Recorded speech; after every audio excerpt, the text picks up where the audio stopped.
Buenos días, hermanos. Buenos días. Qué bendición, hermanos, poderles ver desde acá. Ahí vamos viendo cuántos faltan. Por eso el pastor le queda tan fácil. De acá mira todo, falta fulano, falta perano. Y se va dando uno cuenta. Bendito el Señor. Gracias damos al Todopoderoso que nos permite reunirnos en su nombre, con un solo propósito. ¿Cuál es el propósito? Que la iglesia se reúne, adorar al Rey de Reyes y Señor de Señores, al que está sentado en el trono, al que es digno de recibir todo honor y toda la gloria sea al Señor, porque de Él es. Vamos a orar una vez más a nuestro Dios, que nos conceda el entendimiento en este día a el mensaje, a su palabra.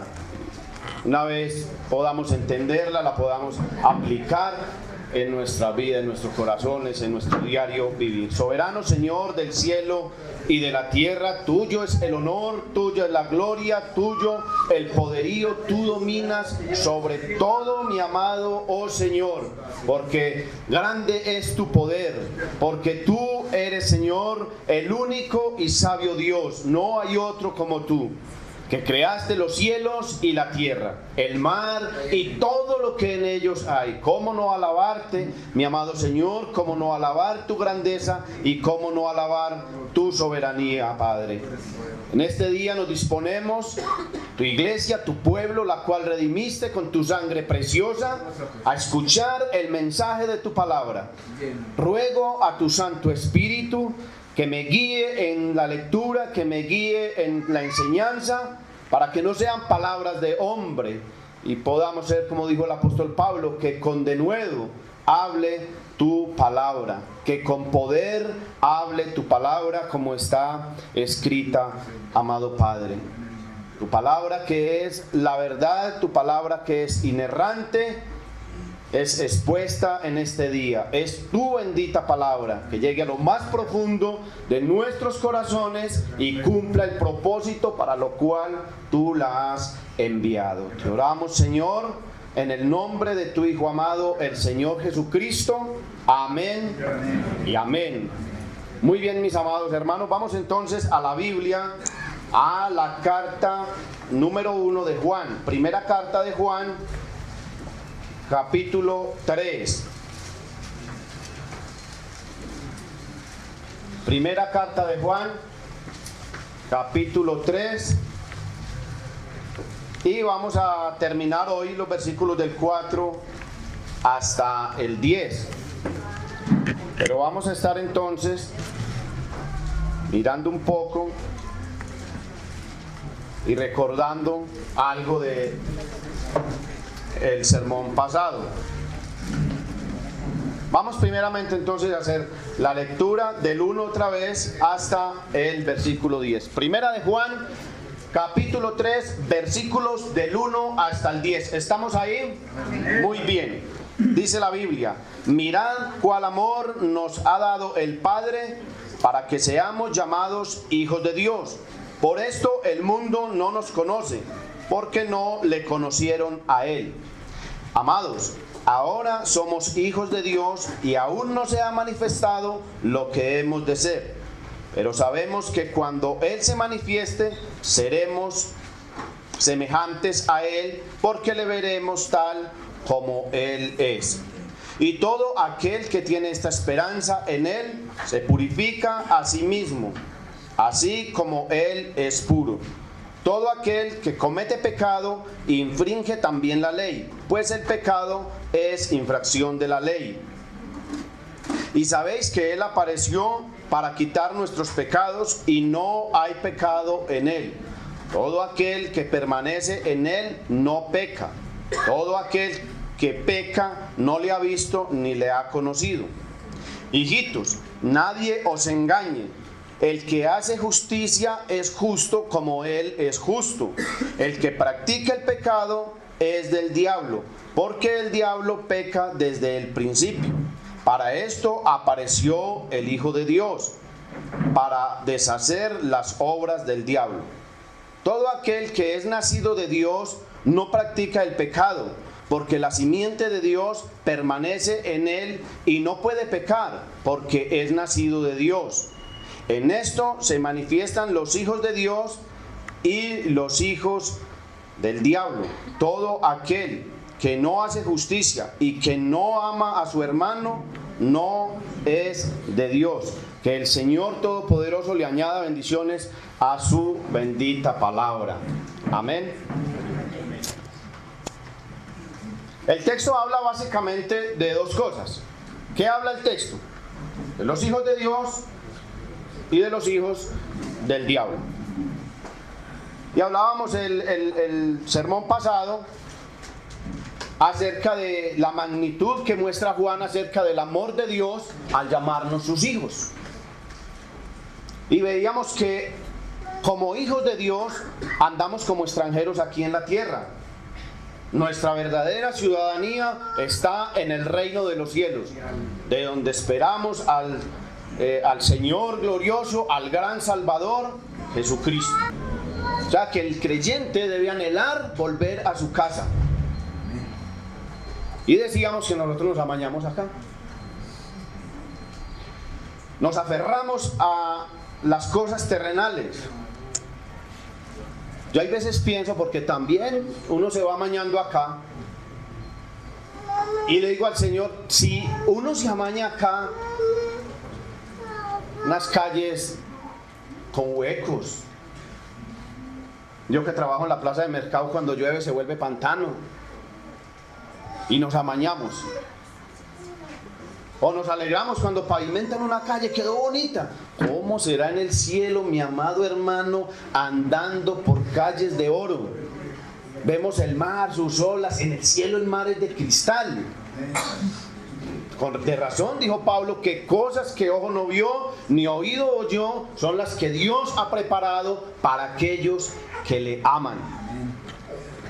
Muy bien, hermanos. Juan escribe su carta con un propósito. Siempre que se escribía había alguna necesidad. Vamos a ver entonces, a desarrollar un poquito por qué Juan escribe esta carta. Pero recordemos también que el sermón pasado dijimos, ahora somos hijos de Dios. ¿Y cómo somos hijos de Dios? Por la fe en Jesucristo. La justificación por la fe es una columna invaluable en la doctrina de la salvación, pero también debemos tener cuidado, porque somos hijos de Dios, como ya lo hemos visto, pero no para vivir como nosotros queramos. ¿Qué dijimos también? Que la gracia de Dios y la doctrina de ser salvos por gracia no nos conduce a pecar, sino a santificarnos cada día. Nos lleva entonces a perseverar. Y bien que nosotros perseveramos, no para ser salvos, sino que perseveramos porque somos salvos. Le preguntaba yo a alguien de otra denominación, le dije, oye, ¿cómo vas? Y me dijo, no, aquí hermano, luchando. Y le dije, ¿y el Señor qué? Perseverando. Y me dijo, sí hermano, perseverando. Y dije, ¿pero estás perseverando para ser salvo o por qué eres salvo? Dijo, no, para ser salvo. Dijo, Cristo no hizo nada en la cruz por usted entonces. Ahí está usted luchando con ese viaje encima. Que no, hermano, pero hay que cuidar la salvación, porque si no la perdemos. Le dije, usted no es un hijo de Dios, mi hermano. Me dio la oportunidad de compartirla. Al final me dijo, me dejó pensando. Porque lo que hace la doctrina de la gracia es llevarnos a la santificación, es una perseverancia hasta el final. Hasta el final, hasta que Cristo venga por nosotros. Como cantábamos ahorita, para cuando Cristo venga, nos encuentre ya reconciliados. Es una perseverancia día tras día, es una lucha diaria. El ocuparnos de nuestra salvación. Entonces perseveramos no para ser salvos, sino porque somos salvos. La carta del apóstol Juan tiene como propósito, si ustedes la han leído, y es desenmascarar los falsos maestros que traían unas enseñanzas erradas y por consiguiente vivían una vida errada también. Y Juan muestra por su carta una verdadera fe y una verdadera forma de vida. Juan le da un nombre a estos falsos maestros. ¿Cómo le llama Juan a estos falsos maestros? Les llama anticristos. Estas personas parece ser que era un grupo de gnósticos. Gnosis quiere decir conocimiento, así que sus enseñanzas eran basadas en su propio conocimiento. ¿Qué enseñaban estas personas? Que el pecado ya no tenía poder sobre ellos, porque la relación de Dios era con su espíritu. Así que lo que pasara con el cuerpo pecaminoso ya no importaba. Pero yo le digo, hermano, una mala enseñanza, una mala doctrina genera una mala práctica de vida. ¿Y sabe qué es lo más tremendo? Lo tremendo, hermanos, es que aún ellos así estaban seguros de ser aprobados por Dios. Y aún hoy en día se da esto, que muchas personas piensan, mis amados, que por pertenecer a X doctrina, por ser muy buen religioso, se es justificado. Pero el ser humano, el creyente, ha entendido que solamente es justificado por la obra de Cristo en la cruz. Juan entonces está desvirtuando esta falsa creencia que ellos tenían, y Juan enfatiza que aunque somos pecadores, el objetivo del creyente es no tener relación con el pecado. Antes de que sigamos leyendo el versículo 4, vuélvase a Juan capítulo 2 verso 1. Dice: hijitos míos, estas cosas os escribo, ¿para qué? Para que no pequéis. Y si alguno hubiere pecado, abogado tenemos para con el Padre, a Jesucristo el justo. Así que hay una verdad implícita acá, que el pecado tiene influencia en nosotros, pero el propósito del creyente es desligarse de él, y la base para hacerlo es el Señor Jesucristo. Vamos a leer entonces una vez más versículos 2 y 3, que fue donde terminamos el sermón pasado y nos da el impulso para continuar nuestra enseñanza.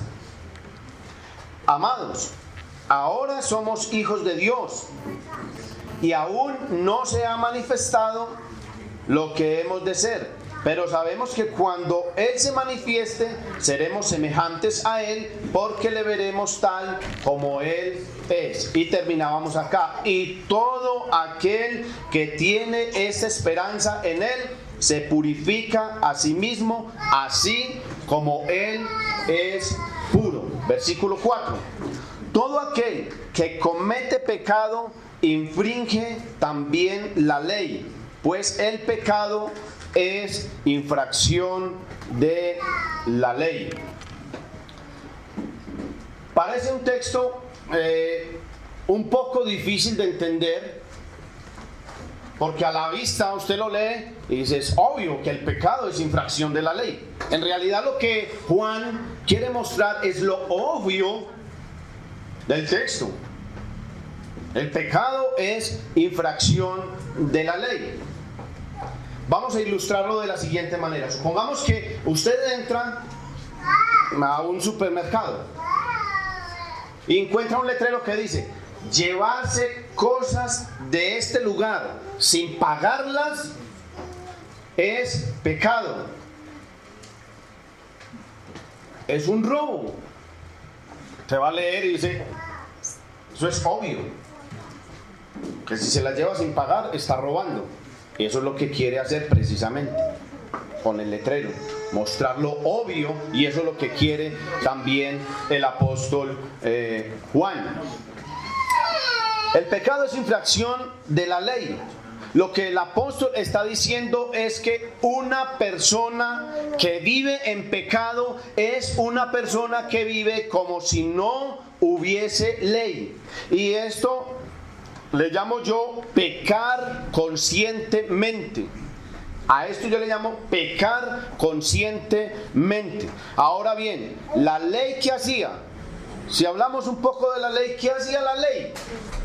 Mostraba el pecado. Dice a Pablo que la ley ha sido nuestro ayo, la ley ha sido nuestro maestro y nos mostraba el pecado, pero no lo quitaba, solamente lo mostraba. Entonces, lo que da a entender Juan era que había ciertas personas que vivían una vida de pecado en contra de Dios, y un verdadero cristiano no vive una vida de pecado. Pablo dice que los que hemos muerto al pecado, ¿cómo viviremos aún en él? Entonces, la vida cristiana es contraria a la vida de pecado, porque va en contra de la obra de Cristo.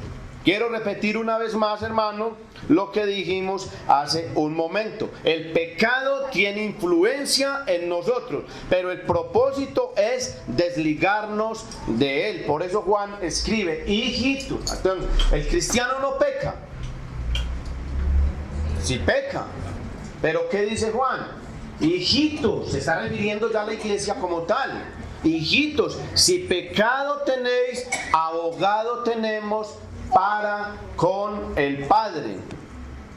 Pablo, por ejemplo, era consciente de su pecado. Yo quiero que me acompañen a la carta de Pablo a los Romanos.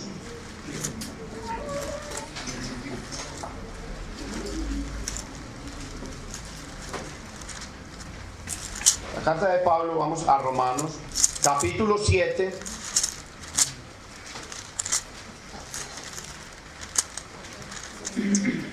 Y vamos a leer desde el versículo 23 hasta el 25.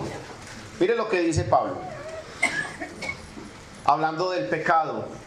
Todo este texto habla del pecado que mora en nosotros. Pero veo otra ley en mis miembros, que se rebela contra la ley de mi mente, y que me lleva cautivo a la ley del pecado que está en mis miembros. Mire lo que dice Pablo: miserable de mí, ¿quién me librará de este cuerpo de muerte? Gracias doy a Dios por Jesucristo, Señor nuestro. Así que yo mismo con la mente sirvo a la ley de mi Dios, mas con la carne a la ley del pecado. Gloria al Señor, que no se termina ahí la carta a los romanos, ¿cierto?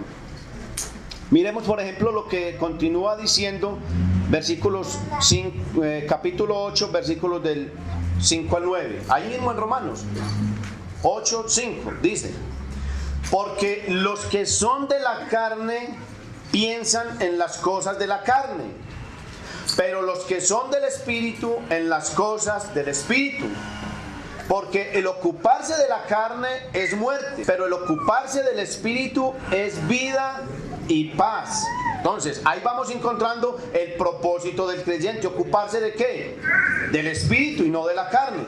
Por cuanto los designios de la carne son enemistad contra Dios, porque no se sujetan a la ley de Dios y tampoco pueden. Versículo 8: y los que viven según la carne no pueden agradar a Dios. Así de que vivir una vida de pecado es contrario a la vida en Cristo, porque va en contra de su obra. Versículo 9 dice: mas vosotros no vivís según la carne, sino según el Espíritu. Y si es que el Espíritu de Dios mora en vosotros. Y si alguno no tiene el Espíritu de Cristo, no es de él. Así, mi amado hermano, de que Pablo era muy consciente de su pecado, dice el pecado que mora en mí, pero también sabía quién era ahora en Cristo Jesús. Dice la Biblia, de modo que si alguno está en Cristo, mire, nueva criatura es. Las cosas viejas pasaron y todas son hechas nuevas. Es cierto, hermano, que nosotros luchamos cada día con el pecado, pero más poderoso es el que está en mí que el que está en el mundo. Siempre, hermano, la base para nuestra lucha es el Señor Jesucristo. Sería que se fue el agua. Entonces Pablo era consciente de su pecado, pero era consciente de quién era ahora en Cristo. Su lucha, mi hermano, déjeme decirle, contra el pecado, usted no está solo. Cristo siempre va delante de nosotros. Versículo 5.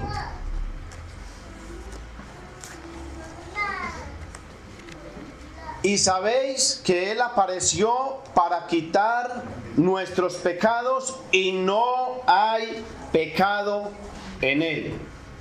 Cristo apareció para quitar nuestros pecados porque en Él no hay pecado. Por eso, hermano, era necesario que quien quitara nuestros pecados fuera una persona sin pecado. La Biblia no enseña que aquí en la tierra nosotros vamos a alcanzar la perfección, pero sí muestra que ese debe de ser nuestro objetivo. Mis amados hermanos, mientras estemos en este lado del cielo, ya lo he dicho, nunca vamos a alcanzar a ser perfectos, pero esa debe de ser nuestra meta. Así lo enseña el apóstol Pablo. Vamos a Filipenses capítulo 3 versículos 13 y 14. Filipenses capítulo 3 versículos 13 y 14. Si ya lo encontraron, me esperan un momentico, hermano. Listo.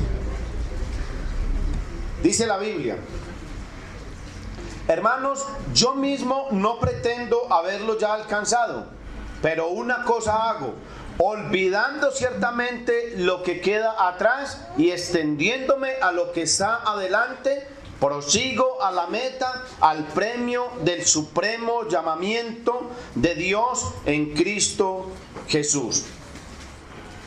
¿Cómo hace el apóstol Pablo? ¿Ya alcanzamos la meta? No, Señor. Pero una cosa hago, dice el apóstol Pablo. Miren el propósito, cómo se hace, la razón que da Pablo de cómo hacerlo. Dice, una cosa hago, olvidando lo que queda atrás. Si andamos con el pasado encima, es muy difícil llegar a la meta. Pablo dice, una cosa hago, olvidando ciertamente lo que queda atrás y extendiéndome a lo que está adelante. Prosigo a la meta, al premio del supremo llamamiento de Dios en Cristo Jesús. Dice Pablo que él está avanzando a la meta, al supremo, a la gloria del supremo llamamiento en Cristo Jesús. Y la Biblia también nos enseña a su vez cómo debemos vivir o cómo debe de vivir un verdadero creyente. También lo enseña el apóstol Pablo. Recuerde que estamos hablando los hijos de Dios, los hijos del diablo. Vamos a Tito, capítulo 2, verso 11. Tito 2:11. Dice la Biblia, porque la gracia de Dios se ha manifestado para salvación a todos los hombres. Mire lo que dice el versículo 12. Enseñándonos que renunciando a la impiedad y a los deseos mundanos, vivamos en este siglo sobria, justa y piadosamente. Esa debe ser la forma de vida de un creyente. Eso nos muestra también entonces ahí el apóstol Pablo cómo debemos vivir. Podemos decir que cuando una persona vive una vida de pecado, está negando la obra de Cristo, que vino a quitar el pecado del mundo. Todos recuerdan que dice Juan 1:29. Juan 1:29, está Juan el Bautista, obviamente, y ve venir al Señor Jesús y les dice: este es el Cordero de Dios que quita el pecado del mundo. Mire lo que dice el versículo 5. Y sabéis que Él apareció para quitar nuestros pecados. ¿Vino ahí como a hacer un remiendo? No. Vino a quitar. ¿Vino a cubrirlo? No. Vino a quitarlo. Recordemos que en la antigua ley se hacía un sacrificio de un cordero, obviamente como sombra de lo que habría de venir. Y este pobre animalito inocente, le ponían las manos en su cabeza y le transmitían toda esa carga de pecados que siempre ha estado en la humanidad, y el pobre inocente era degollado para cubrir el pecado. Salmo número 32. Vamos un momentico allá. Salmo número 32 dice: bienaventurado aquel cuya transgresión ha sido perdonada y ¿qué? Y cubierto su pecado. Esa era la forma de hacerlo entonces. Aquí dice que Él apareció para quitar nuestro pecado y no había pecado en Él. Entonces esto muestra, hermano, desde la antigüedad que siempre era un inocente el que iba a pagar por el culpable, el justo por los injustos. Aquel santo renunciando a su trono a venir a recibir la carga de todos estos pecadores. Él apareció entonces para quitar el pecado y no hay pecado en él. Versículo 6. Todo aquel que permanece en él no peca. Todo aquel que peca no le ha visto ni le ha conocido jamás. Aquí hay, si uno leyera ese solo pasaje, se encuentra un problema. Porque acabamos de decir que si un creyente peca, y decimos que sí, ¿cierto? Y mire lo que dice el pasaje: todo aquel que permanece en él no peca. Todo aquel que peca no le ha visto ni le ha conocido. Hablaba yo con este joven que le estaba compartiendo la escritura y me decía que la salvación se perdía. Entonces le hice la pregunta, le dije: ¿usted peca? Dijo: sí, claro. Le dije: ¿cuántos pecados crees que debes de cometer para que se pierda tu salvación? Dijo: no, con uno. Entonces ya la perdió, mi hermano. Mire lo tremendo. Cuando nosotros leemos un texto fuera de su contexto, podemos formar una doctrina errada. ¿Por qué? Dice: todo aquel que permanece en él. ¿Cuántos permanecen de aquí en Cristo? Amén. Bendito Dios. Dice: no peca. ¿Cuántos pecan? Todos. Entonces mire el meollo del asunto. Dice: todo aquel que peca no le ha visto ni le ha conocido. Todo aquel que peca no le ha visto ni le ha conocido. Y muy bien la respuesta, porque mire lo que dice Juan. Si decimos que no tenemos pecado, le hacemos a él mentiroso. Dice Juan ahí mismo, primera de Juan 1:10 dice: si decimos que no hemos pecado, le hacemos a él mentiroso y su palabra no está en nosotros. Entonces, ¿Qué nos dice el texto? Lo que está diciendo es que un verdadero creyente que está unido a Cristo, le es imposible vivir una vida de pecado. Y si peca, acude a el verdadero y único y suficiente Salvador en arrepentimiento. ¿Qué dice Juan 1:9? Si confesamos nuestros pecados, Dios es fiel y justo para perdonarnos y limpiarnos de toda maldad. Si confesamos nuestros pecados, Él es fiel y justo para perdonarnos. Juan, entonces, está dando a entender que sí hay una vida que sí peca el creyente, pero el mismo Juan dijo: hijitos, si pecado tenéis, hay un abogado, Jesucristo el justo. Entonces dice: si confesamos nuestros pecados, Dios es fiel y justo para perdonar nuestros pecados. Esto es si permanecemos en Él, porque separados de Él nada podemos hacer. ¿Sí recuerdan ese texto? Juan 15:5.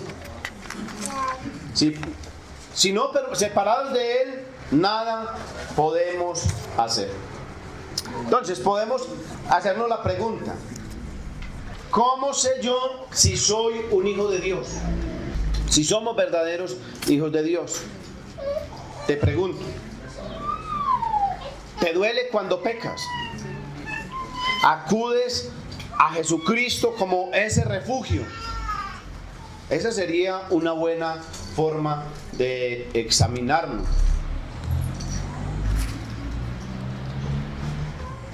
Si peca y para usted es lo mismo y no acudes a Cristo, ojo, algo anda mal. Pero cuando yo peco, soy consciente de mi pecado, como lo hacía Jeremías, que decía: engañoso es el corazón más que cualquier otra cosa. ¿Quién lo conocerá? Engañoso y perverso es el corazón. Nosotros no podemos decir que no tenemos pecado, estaríamos también negando la obra de Cristo. Pero si lo confesamos, ¿qué decía el salmista? Líbrame, Señor, de mis pecados, aún de los que me son ocultos. ¿Por qué? Porque engañoso y perverso es el corazón. No puede decir en la noche: Señor, gracias porque hoy no pequé. Estaríamos siendo como el fariseo, ¿cierto? Gracias, Señor, porque no soy como los otros hombres. Yo creo que nosotros a cada instante: Señor, gracias porque eres mi refugio, porque eres quien perdona mis iniquidades, porque puedo acudir a ti, Señor. He pecado. Mire lo que David, un hombre conforme al corazón de Dios, dice: he hallado a David mi siervo conforme a mi corazón. Y pecó. Pero ¿qué dice la Biblia? El mismo Salmo 32 que leímos ahora: mientras callé, se envejecieron mis huesos, mis pecados declaré a Jehová. Si confesamos nuestros pecados, Él es fiel y justo. Un verdadero creyente no vive una vida de pecado, porque sabe que tiene al Padre, que sabe que tiene a Jesucristo como abogado y sabe que puede confesar sus pecados.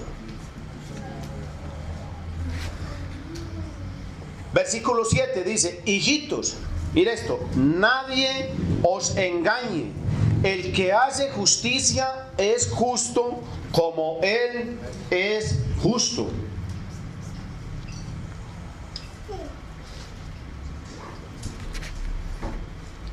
Miremos entonces la veracidad de este pasaje. Y para poderlo entender mejor, vamos a Santiago capítulo 1, versículo 22. Santiago 1, 22. Dice la Biblia: pero sed hacedores de la palabra y no tan solamente oidores, engañándonos a vosotros mismos. Así, mi hermano, de que la Biblia dice, el que es justo, ¿qué hace? Practica la justicia, hijito, nadie os engañe. El que es justo o el que hace justicia es justo. Aquí Santiago está diciendo que no seamos oidores, sino hacedores. Así, mi hermano, de que no es el oidor, sino que el hacedor. La práctica dice, es la práctica, el que hace justicia. Si somos justificados por la fe en Jesucristo, mostraremos con nuestro diario vivir cuánto practicamos la justicia. Y esa sería la prueba que somos justificados por la fe en Cristo y permanecemos en Él. Miremos otro pasaje también, ahí mismo en Santiago 2, capítulo 14, y lo vamos a leer hasta el 18. Volvamos ahí a Santiago. Santiago, capítulo 2, versos del 14 hasta el 18. Vamos a contextualizar un poquito este pasaje. Dice, hermanos míos, ¿qué aprovecha si alguno dice que tiene fe y no tiene obras? ¿Podrá la fe salvarle? Y si un hermano o una hermana está desnudos y tiene necesidad del mantenimiento de cada día, y alguno de vosotros le dice, id en paz, calentaos y saciaos, pero no le dais las cosas que son necesarias para el cuerpo, ¿de qué aprovecha? Así también la fe, si no tiene obras, es muerta en sí misma. Pero alguno dirá, tú tienes fe y yo tengo obras. Muéstrame tu fe sin tus obras y yo te mostraré mi fe. ¿Por qué? Por las obras. Mire, mi hermano, este texto parece que estuviera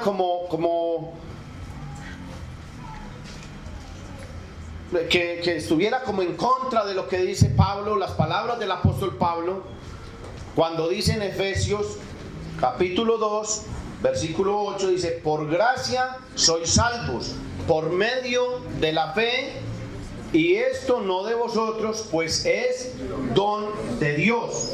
Versículo 9, no por obras, para que nadie se gloríe.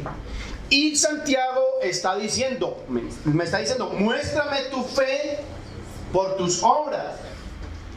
Lo que Santiago está haciendo es afirmando lo que dice el apóstol Pablo, porque el meollo de todo esto se resuelve en Efesios 2:10, donde dice, porque somos hechura suya, creados en Cristo Jesús para buenas obras. Así de que las buenas obras deben de ir acompañando el verdadero creyente. Por eso Santiago dice, muéstrame tu fe por tus obras. Dice, ¿o no fue justificado Abraham juntamente con el obrar? Cuando le dijeron a Abraham, sacrifica a tu hijo, tu único hijo, a quien amas. Entonces imagínese usted, Abraham, no, Señor, que voy a sacrificar yo al chavecito, ahí todo lindito, como va ya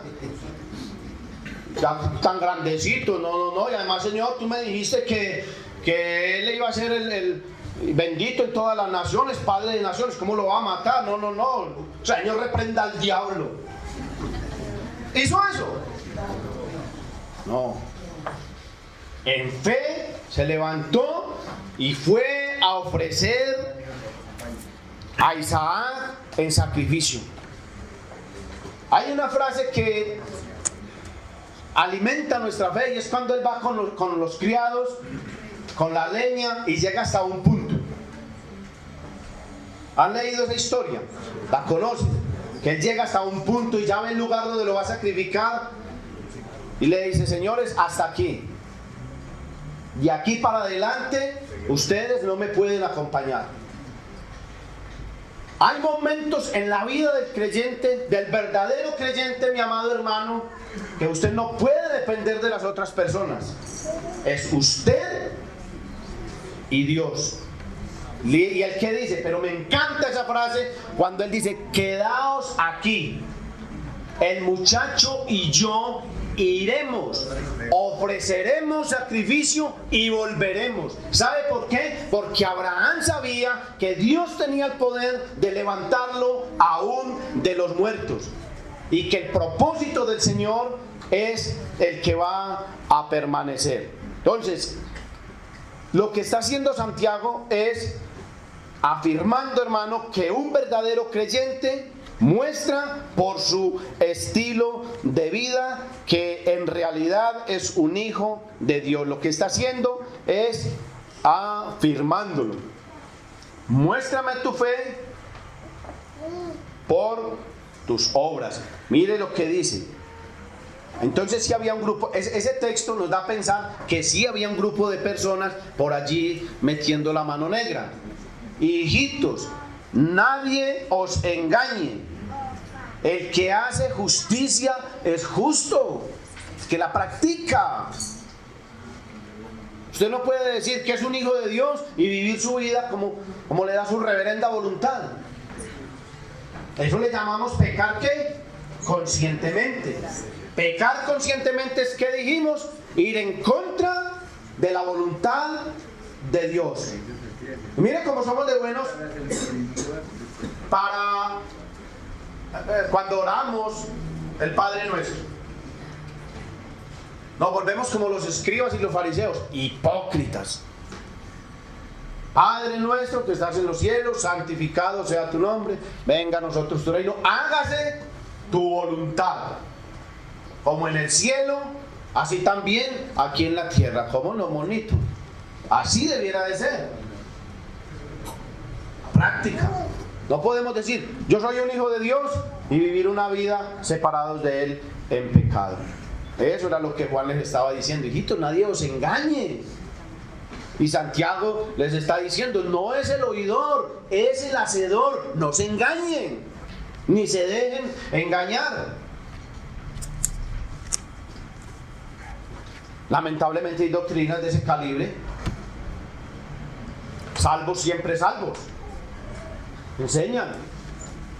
Me decía un personaje de estos, hombre, pero si yo voy y te pago un blue jean en el almacén, ¿vos ya qué vas a ir a pagar si yo ya lo pagué?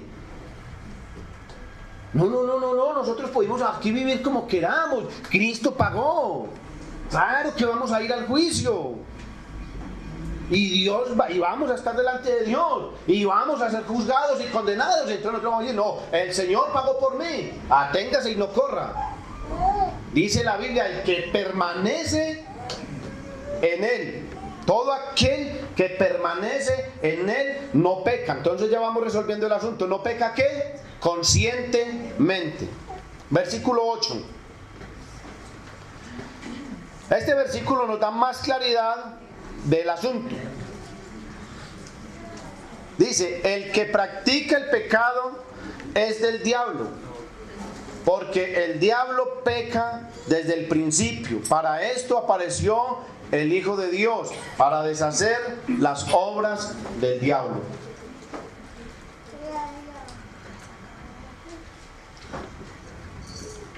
Dice, entonces se va resolviendo el asunto. ¿Qué dice? El que practica el pecado es del diablo.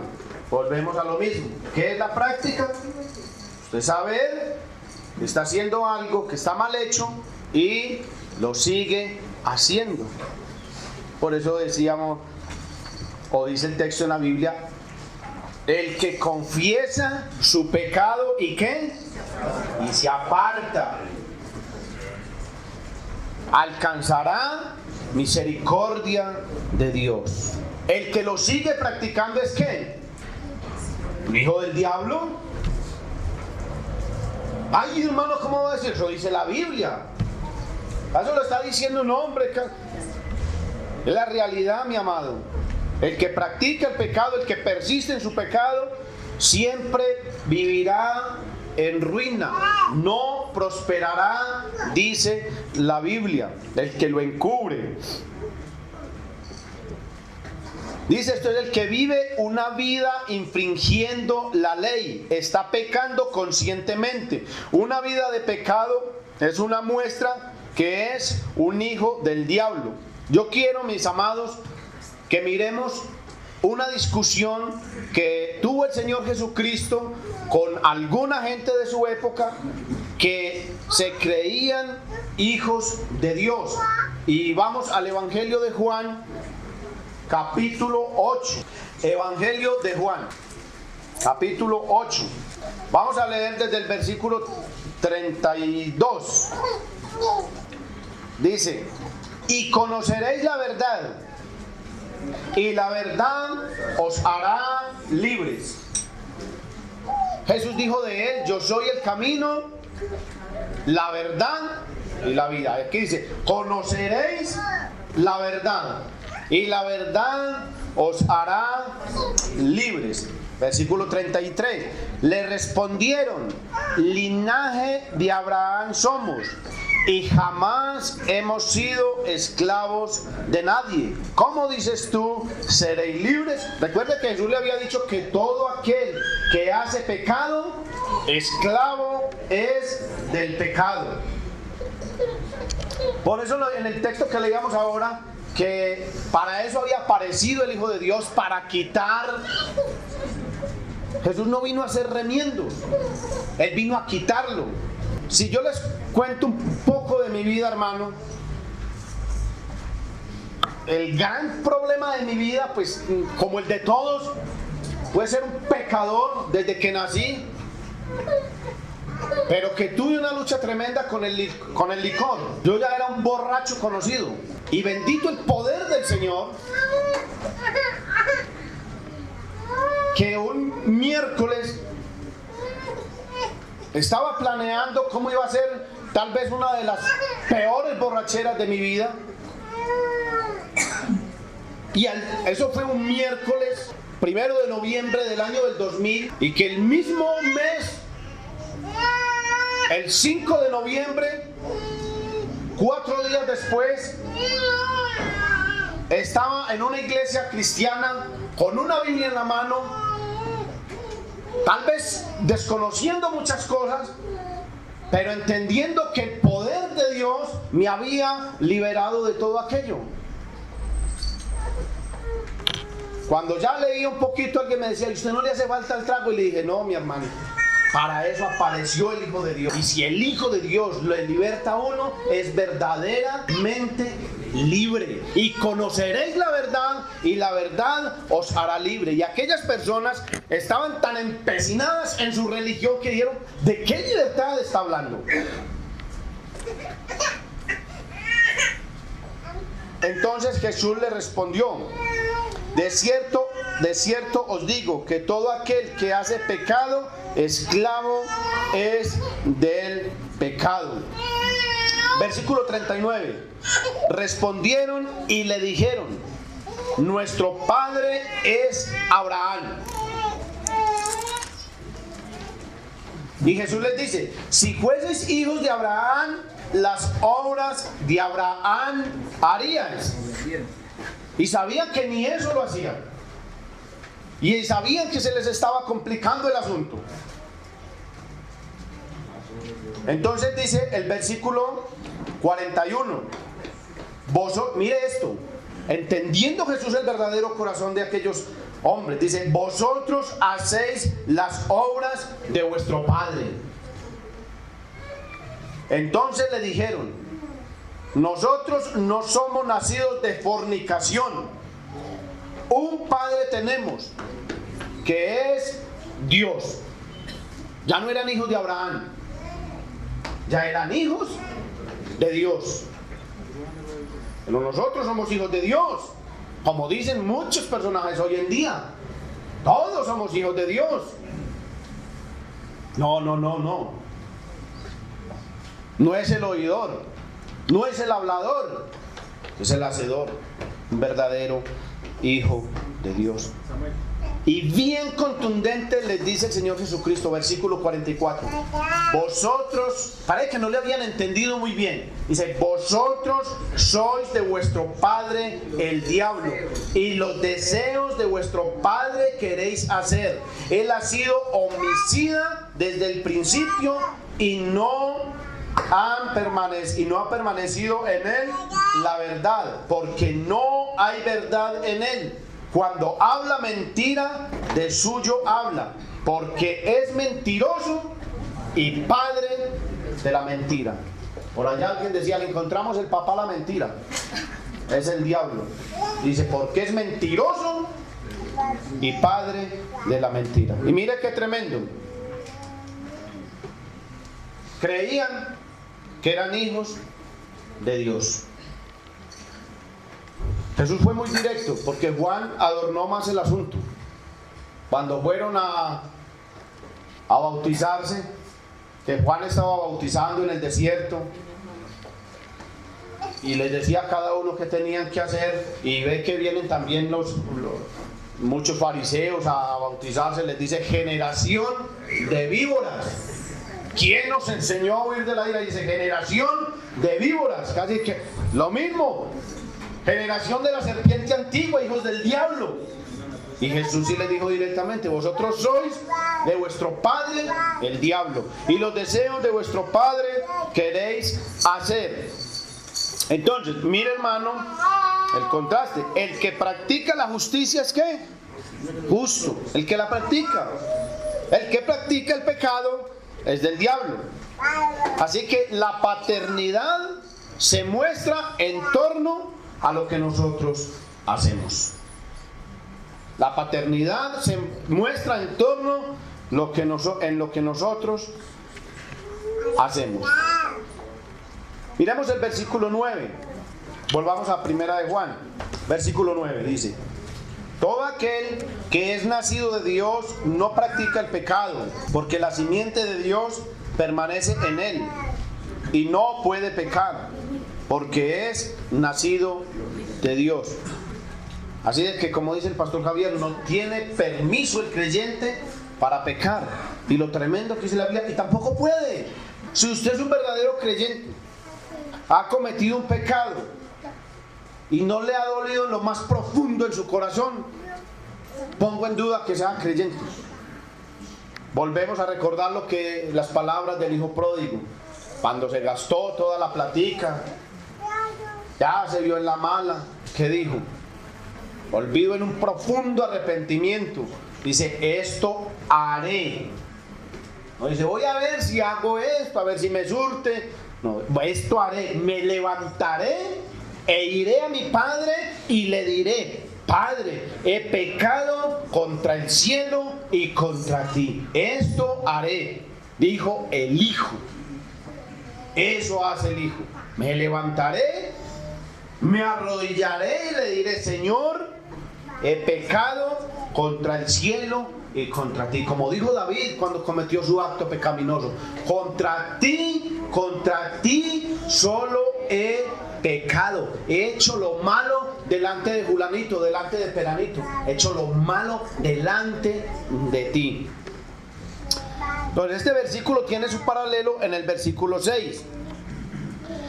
Es una declaración más amplia en la cual el énfasis recae en dos puntos que son colocados en una secuencia inversa. Primero, el que ha nacido de Dios, y segundo, dice, no puede seguir pecando.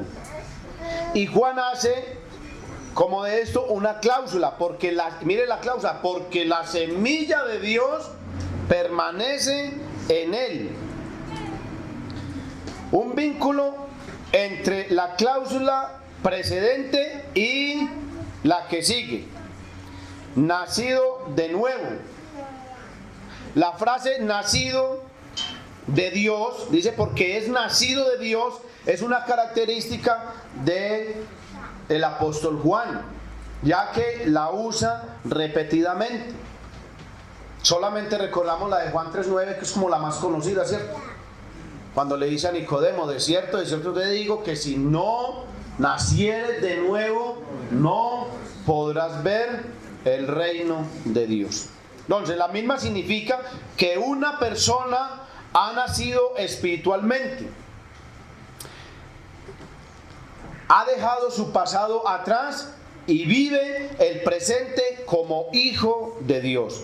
Vale decir que él encuentra su origen, su existencia en Dios, mientras que la persona que practica el pecado tiene a Satanás por padre. Ahora bien, dice la Biblia que nosotros somos hechura de Dios. Nosotros fuimos creados por Dios. ¿Satanás creó a alguien? No. Entonces, ¿qué le hace ser un hijo del diablo? Su práctica pecaminosa, su desobediencia, su rebeldía, le lleva a ser un hijo del diablo. El creyente que ha nacido de nuevo sabe que Dios es su Padre. Las palabras de Jesús son relevantes. Un buen árbol no puede llevar mal fruto, y un mal árbol no puede llevar buen fruto. Eso lo encuentra en Mateo capítulo 7, versículo 18. Mire, esto es tremendo. Un árbol bueno no puede dar mal fruto. Si la simiente de Dios está en nosotros, entonces ¿qué vamos a dar? Buen fruto, es la semilla, la simiente es la semilla. Si usted siembra un palo de yuca, no tiene por qué esperar que le van a salir papas. Y si siembra una mata, una plaga por ahí, una maleza, ¿qué va a esperar de ella? No, aquí cultivando esta hierbita, esta malecita, a ver si algún día cojo un racimito de plátanos. No espere nada bueno de un árbol malo. Y el árbol bueno no puede dar malos frutos. La semilla de Dios permanece en él.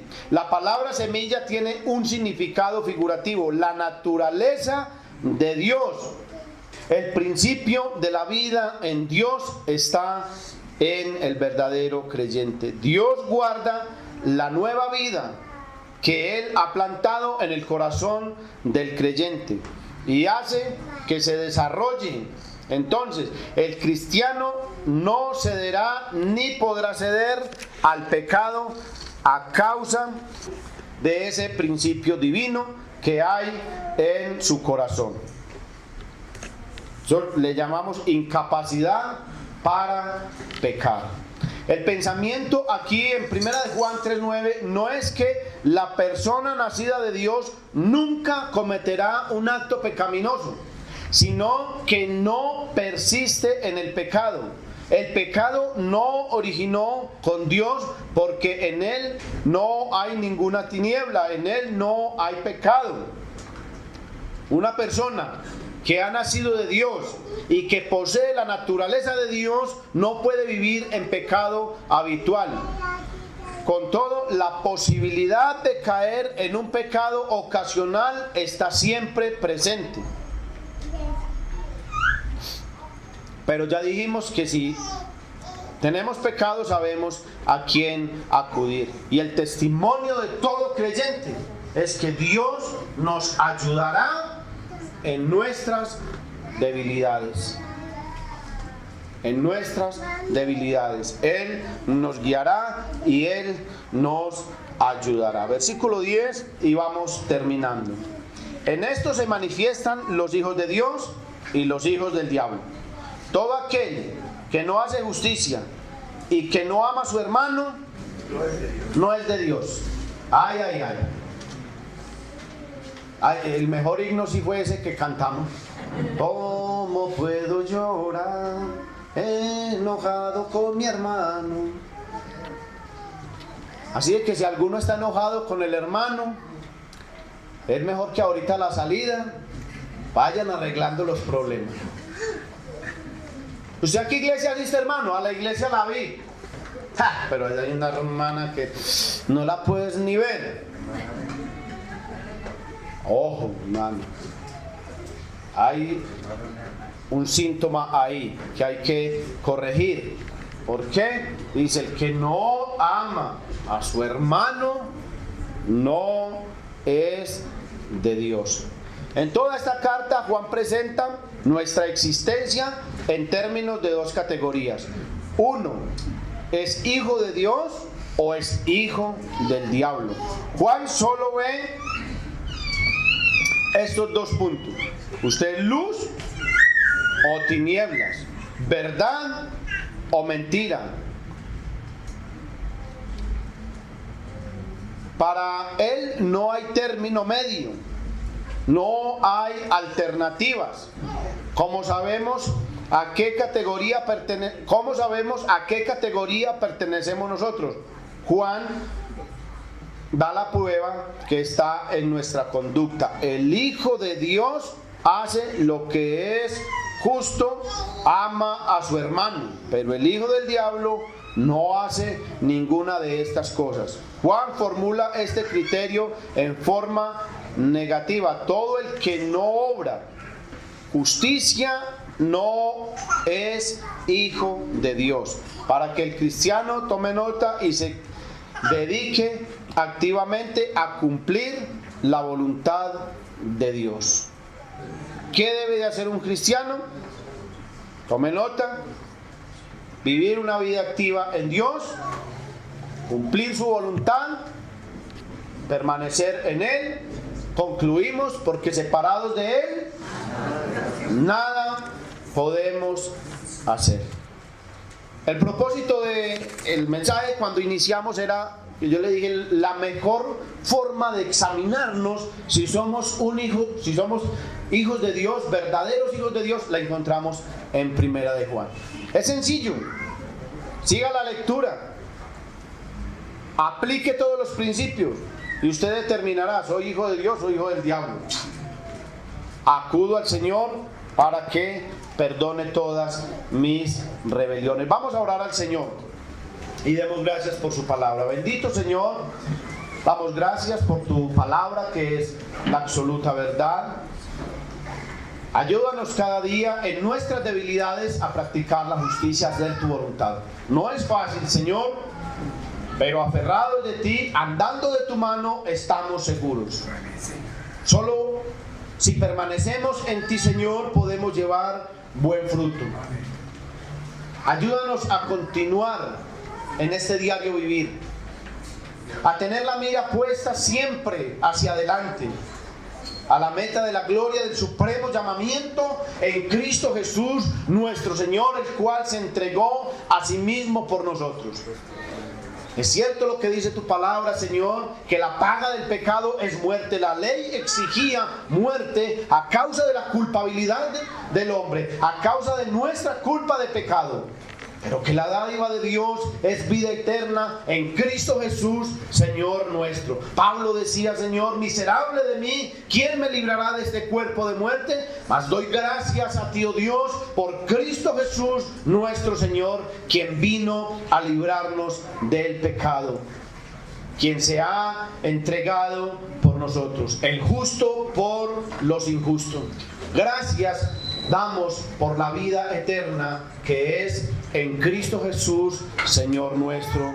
Amén y amén.